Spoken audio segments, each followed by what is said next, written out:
Ini ndine vhunurwa reshato randinoshandisa.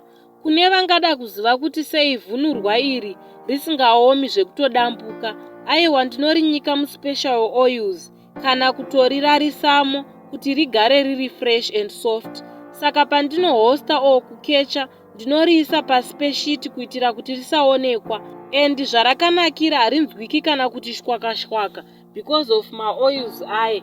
Chinofanira kuitika ndechekuti munhu wese wandarara naye anofanira kugumiwa nevhunurwa riya, ndokutiwo zvinhu zvangu zvifambe. Kazhinji ndinomirira munhu abatwe nehope, ndomunanaidza naro muviri wese. Kana ananairwa anoita rashi inenge eczema. The more yaanokwenya, the more I get more money, and hairapike zvachose. Once wagumwa, that's it.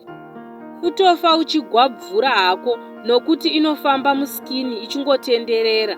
Miko yangu ndeyekuti wandarara naye ndinofanha kumunanzva muviri wose sezvinoita shato zviya kana yabata mhuka.